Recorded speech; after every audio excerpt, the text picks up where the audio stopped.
कि स्टूडेंट्स हम लोग अपने रिमेनिंग जो 2 टॉपिक्स हमारे रह गए तो उन्हें हम लोग डिस्कस कर लेते हैं। ठीक है। टॉपिक नंबर 109 देखें। Literacy and reading. ठीक है। अब देखिए सोशल रोल ऑफ लिटरेसी को ना एग्जामाइन करने के लिए the new literacy studies have carried out detail ethnographic work on reading and writing practices in specific communities. And उन्होंने ना ये चीज फाइंड आउट की कि literacy is not just about reading and writing skills. ठीक है। बल्कि it is a social practice. ये एक सोशल प्रैक्टिस है कि how people use reading and writing in real life. ठीक है। यानी कि लिटरेसी सिर्फ ये नहीं है कि हम लोग को रीड कर लेते हैं या हम लोग लिख लेते हैं, बल्कि रीडिंग लिटरेसी सोशल प्रैक्टिस है कि किस तरह से लोग रीड करते हैं या राइट करते हैं अपनी रियल लाइफ में, तो वो सब भी लिटरेसी में आ जाता है। लिटरेसी डिपेंड करती है हमारे कल्चर पर, कम्युनिटी पर और वैल्यूज पर, जो है वो बहुत ज़्यादा डिपेंड करती है। ठीक है। लिटरेसी किस पर डिपेंड करती है? हमारे कल्चर पर, कम्युनिटी पर और वैल्यूज पर। फॉर एग्जांपल कि कुछ कम्युनिटीज में ना people values religious literacy more than school literacy. ठीक है।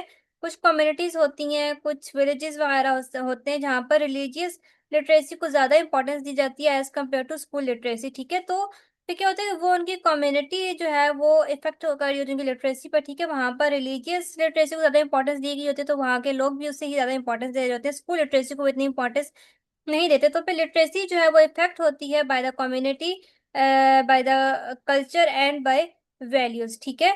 सो ये जो ऊपर की 4 5 6 लाइंस है इसमें से जैसे ये बताया गया, आगे देखिए उन्होंने बताया हुआ है स्ट्रीट स्टडी का। स्ट्रीट ने रिसर्च की थी लिटरेसी पर।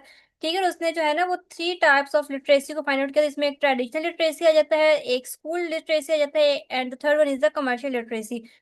ट्रेडिशनल लिटरेसी होती है हमारे पास कुरानिक और रिलीजियस लर्निंग जो होती है, उसको हम लोग ट्रेडिशनल लिटरेसी कहते हैं। स्कूल लिटरेसी में हमारी मॉडर्न एजुकेशन आ जाती है, एज यू नो। ठीक है। कमर्शियल लिटरेसी में हमारे पास बिजनेस लिटरेसी आ जाती है, फॉर एग्जांपल सेलिंग गुड्स वगैरह। ठीक है। फ्रूट्स वगैरह, तो वो लिटरेसी जो होती है कमर्शियल लिटरेसी बेसिकली हमारे पास होती है। ठीक है। तो स्ट्रीट ने जो है ना वो लिटरेसी रिसर्च ने ये 3 टाइप ऑफ लिटरेसी को फाइंड आउट किया था।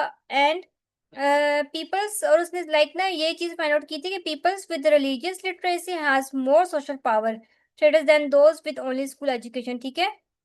ये देखिए आगे लिखा हुआ है कि he noted that contrary to expectation commercial literacy was mainly undertaken by those who had Quranic literacy since they had a social status within the village and peoples who only had school literacy। ठीक है। यानी कि उसने एक चीज find की थी कि जिनके पास रिलीजियस लिटरेसी ज्यादा थी ना, उनके पास सोशल पावर भी ज्यादा थी और उनका स्टेटस भी जो है वो ज्यादा हाई था as compare to those peoples who have only school education. ठीक है।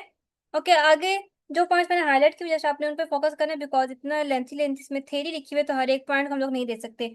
नेक्स्ट पॉइंट यहाँ पे जो मैंने हाईलाइट किया, literacy to relations of identity of power and of solidarity. यानी कि लिटरेसी जो है वो हमारी कनेक्ट है विद द आइडेंटिटी के, how you are with the power who has control and with social relations. ठीक है। तो इस लाइन को भी आप लोगों ने देख लेना है। Now we move to the second paragraph. उसमें क्या बताया गया, उसमें इन्होंने जो बेसिक जो मेन आइडिया है वो है अबाउट द क्रिटिकल रीडिंग। ठीक है।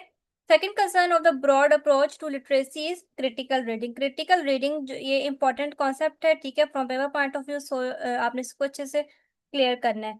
ठीक है। इसमें क्या बता रहे हैं कि critical reading driving from critical discourse analysis जो है से ये ड्राइव हुए। Critical reading which attempts not only to describe text, जिसमें ना सिर्फ टेक्स्ट की डिस्क्रिप्शन को नहीं देखा जाता but also to interpret and explain them. यानी कि उसको एक्सप्लेन भी किया जाता है, उसकी इंटरप्रिटेशन भी क्रिटिकल रीडिंग में जो है वो इंक्लूड होती है। Critical reading of text typically examine one और मोर ऑफ द फॉलोइंग। यानी कि linguistic issues such as choice of vocabulary and और द मैनिपुलेशन ऑफ ग्रामर। इसको क्या हम कह सकते हैं, लैंग्वेज पर जो है इसका ये लैंग्वेज को जो है वो एनालाइज करती है। ठीक है। यानी कि वोकैबुलरी को हो गया, ग्रामर हो गई, वर्ड्स हो गए, तो लैंग्वेज को एनालाइज करती है। सेकंड पे rhetorical issue such as overall text structure organisation. यानी कि जो स्ट्रक्चर होता है कि हाउ टेक्स्ट इज ऑर्गेनाइज, उस पर ये फोकस करती है। Critical reading and issues of text type and discourse convention, यानी कि डिफरेंट टाइप्स ऑफ टेक्स्ट पर जो है वो उन्हें एनालाइज करती है। फॉर एग्जांपल एड्स हो गए, न्यूज़ वगैरह हो गए, advertisement for a beauty products हो गए, इन सब पर क्या करती है, इनको एनालाइज करती है क्रिटिकल रीडिंग। ओके। आगे जो है इन्होंने बताया हुआ है द अप्रोच में critic not only the language and sentiment express in text but also the ideological and of the historical assumptions underpinning them as revealed through the writing. ठीक है।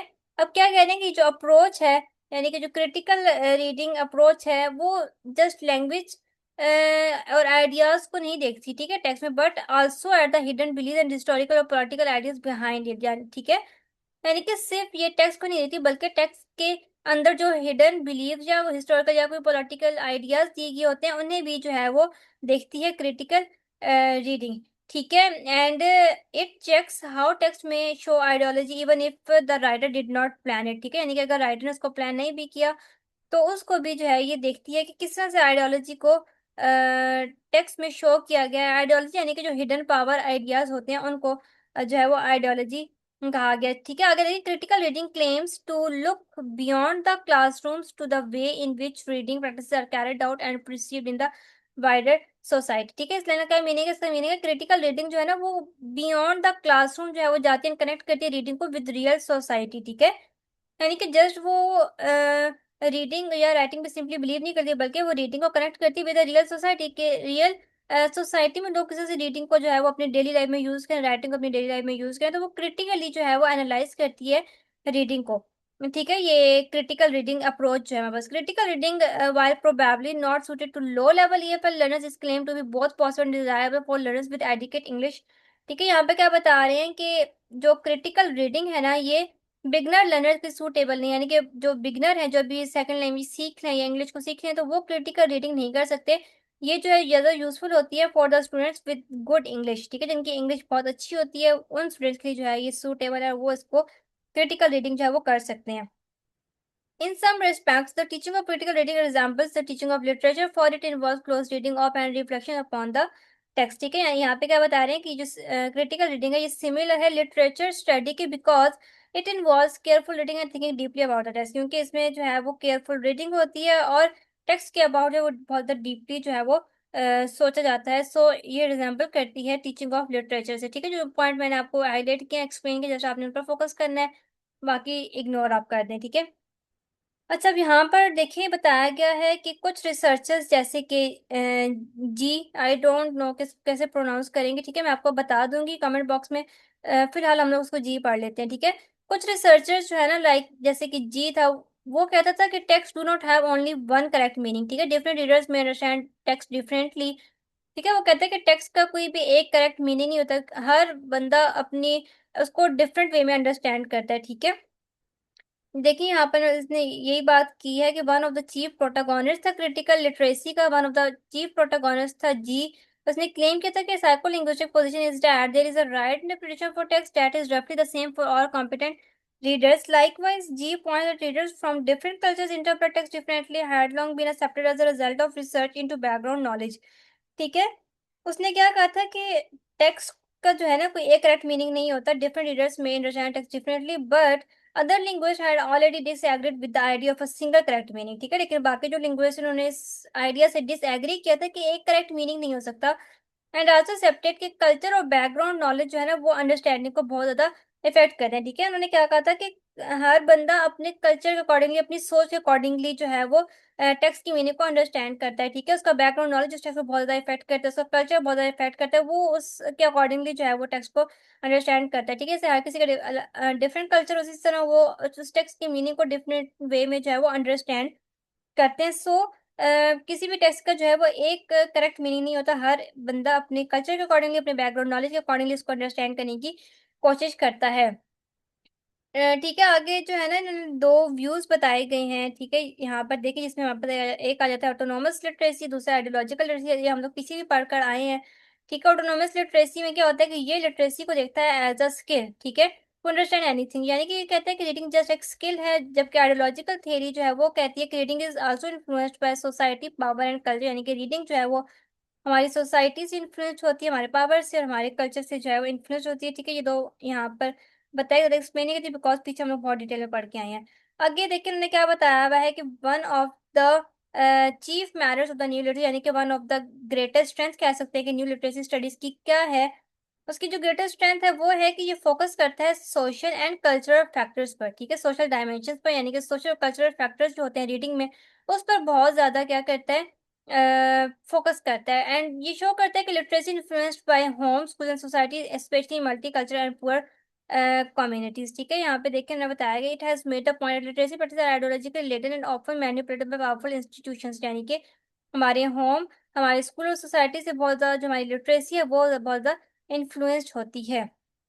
ठीक है, मैं आपको एग्जांपल देती हूँ। जैसे अगर एक कोई बच्चा है, ठीक है, उसका जो बैकग्राउंड है वो एजुकेटेड फैमिली से है, ठीक है, तो उसके जो बोलने का एक स्टाइल होगा या उसका जो वे ऑफ स्पीकिंग है वो बहुत चेंज होगा as compare to that students who belongs to the like uneducated family. ठीक है, तो वो क्या होता है कि उनका जो होम है या फिर उनका जो कल्चर है या उनका जो बैकग्राउंड है वो बहुत ज्यादा उनकी लिटरेसी पर क्या करता है, इफेक्ट करता है। ठीक है, तो ये बात यहाँ पे बताई गई है।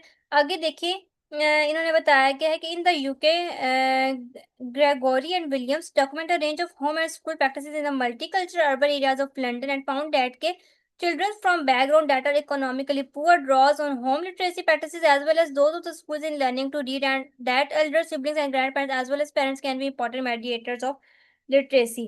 ठीक है, यहाँ पे ये क्या कह रहे हैं, रिसर्चर्स जो है उनने लाइक रिसर्च की और ये चीज फाइंड आउट की कि फैमिली मेंबर्स जो है ना वो चिल्ड्रंस को बहुत हेल्प आउट कर सकते हैं to learn reading at home. ठीक है, यानी कि जो पेरेंट्स हैं, सिबलिंग्स हैं, ग्रैंड पेरेंट्स हैं, वो स्टार्ट से ही, जैसे बच्चा घर में होता है, ठीक है, होम स्कूलिंग होती है बच्चे की, तो उसको वो स्टार्ट से रीडिंग जो है वो सिखा सकते हैं। तो लाइक उसकी जो फैमिली मेंबर्स है ना वो भी बहुत ज्यादा, उनका भी एक रोल होता है टू उस बच्चे को रीडिंग सिखाने में। ठीक है, यानी कि वो अगर एजुकेटेड फैमिली से है तो क्या होगा कि वो एक अच्छे वे में रीडिंग सीख सकता है, लेकिन अगर वो किसी अनएजुकेटेड फैमिली से है तो फिर क्या होगा कि उसकी इतनी अच्छी रीडिंग स्किल्स नहीं होंगी as compare to that children जो कि एक एजुकेटेड फैमिली से जो है वो बिलोंग करता है। ठीक है, तो उन्होंने जो है वो रिसर्च की, तो उन्होंने यही चीज़ फाइंड आउट की थी कि जो बच्चों के जो लाइक फैमिली मेंबर्स होते हैं, पेरेंट्स, ग्रैंड पेरेंट्स, वो उनको बहुत हेल्प आउट कर सकते हैं to learn reading at home. ठीक है, देयर फॉर, अब यहाँ पर इन्होंने बताया हुआ है जो लास्ट लाइन है, ठीक है, यहाँ पे क्या बताया गया है कि therefore schools should support families through building bridge programmes that connect home and schooling. ठीक है, यानी कि यहाँ पे क्या कह रहे हैं कि स्कूल्स को, सॉरी, यहाँ पे क्या कह रहे हैं कि स्कूल्स को चाहिए कि वो फैमिलीज को सपोर्ट करें थ्रू ब्रिज बिल्डिंग प्रोग्राम्स जो कि कनेक्ट करते हैं होम और स्कूल लर्निंग को। अच्छा, ब्रिज बिल्डिंग प्रोग्राम्स बेसिकली हमारे पास एक टाइप है सपोर्ट प्रोग्राम की जो कि हेल्प आउट करती है to connect home learning and school learning. ठीक है, यानी कि ये एक ये ना बिल्ड करता है एक bridge between home and school, जिसमें पेरेंट्स भी इन्वॉल्व होते हैं, केयर गिवर्स भी इन्वॉल्व होते हैं, टीचर्स भी जो है इन्वॉल्व है, ये सब मिल के काम कर रहे होते हैं। ठीक है, एंड इट्स फॉर चिल्ड्रंस के who may learn reading in different ways at home and school. So उसको यहाँ पर बिल्डिंग ब्रिज बिल्डिंग कहा गया। आई होप कि आपको इस टॉपिक समझ आएगी। If you have any question you can फिर ask me in the comment box. ठीक है, तो मैं आपको इंशाल्लाह बता दूंगी। बाकी मैंने बहुत कोशिश की है कि मैं इंपॉर्टेंट पॉइंट्स एक्सप्लेन करूँ और कुछ भी जो है ऐसा पॉइंट रह ना जाए, ठीक है, जो कि इंपॉर्टेंट हो। लेकिन फिर भी इंसान है, इससे गलती हो सकती है, अगर कोई पॉइंट रह गया तो आप ना मुझसे पूछ सकते हैं। ठीक है, ओके, नेक्स्ट टॉपिक देखिए, literacy and implications for teaching reading. अच्छा, अब यहाँ पर क्या बताया गया कि proposal for implementing pedagogy, pedagogy teaching methods को कहते हैं, draw from social literacy has come from the new London group. ठीक है, यहाँ पे क्या कह रहे हैं कि न्यू लंदन ग्रुप ने ना कुछ न्यू टीचिंग मेथड्स जो है वो सजेस्ट किए थे, जो कि बेस्ड करते थे इस आइडिया पर कि रीडिंग और writing should be taught using real life social and culture context. ठीक है, not just traditional grammar rules. ठीक है, तो यहाँ पर अब देखिए इन्होंने थ्री जो है वो पेडागोजीज जो है वो कंपोनेंट ऑफ पेडागोजी एक्सप्लेन, जिसमें सिचुएटेड प्रैक्टिस आ जाती है, ओवरट इंस्ट्रक्शन आ जाती है, क्रिटिकल फ्रेमिंग आ जाती है, ट्रांसफॉर्म प्रैक्टिस आ जाती है। ठीक है, four sequential components of pedagogy यहाँ पर एक्सप्लेन किए गए हैं, वो मोस्ट इंपॉर्टेंट है। सो आपने इसको अच्छे से क्लियर करना है।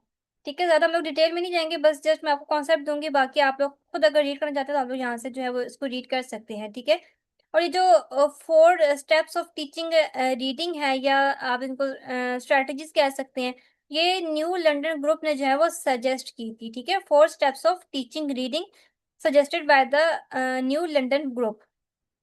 अब यहाँ पे पहला देखिए सिचुएटेड प्रैक्टिस है, यानी कि which draws on the student experience of meaning.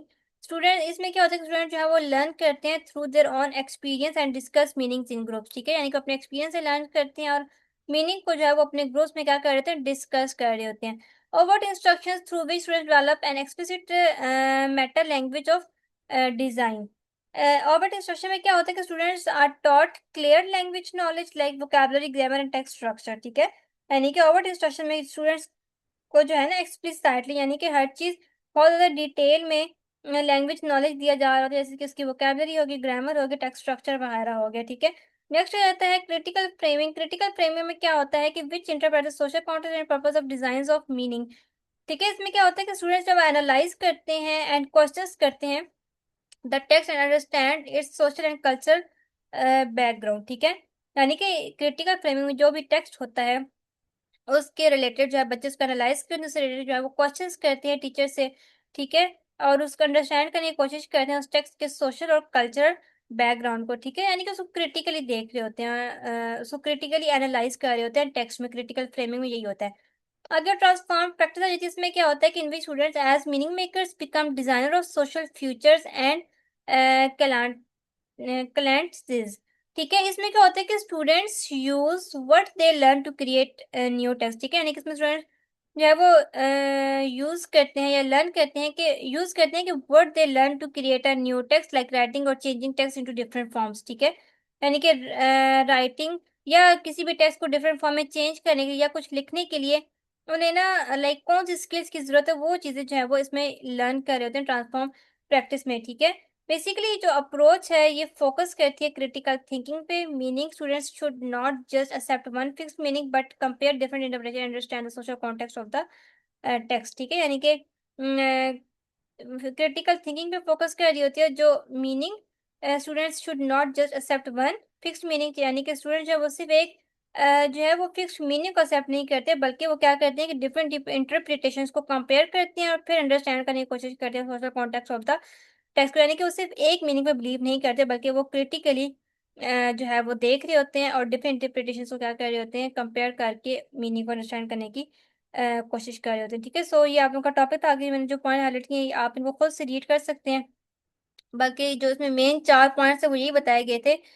ठीक है, न्यू लंदन ग्रुप ने जो 4 इनको टीचिंग स्टेप्स भी कह सकते हैं टीचिंग रीडिंग के, या फिर सिक्वेंशियल कंपोनेंट ऑफ पेडागोजी भी कह सकते हैं। ठीक है, सो ये आज का आप लोगों का लेक्चर था। आई होप कि आपको समझ आई होगी। अगर कोई कंफ्यूजन है कोई क्वेश्चन है तो आप लोग मुझसे पूछ सकते हैं। ठीक है, मैं आप लोगों को आंसर कर दूंगी। ठीक है, सो अब हम लोगों ने नेक्स्ट लेक्चर में मिलेंगे, तब तक के लिए अल्लाह हाफिज।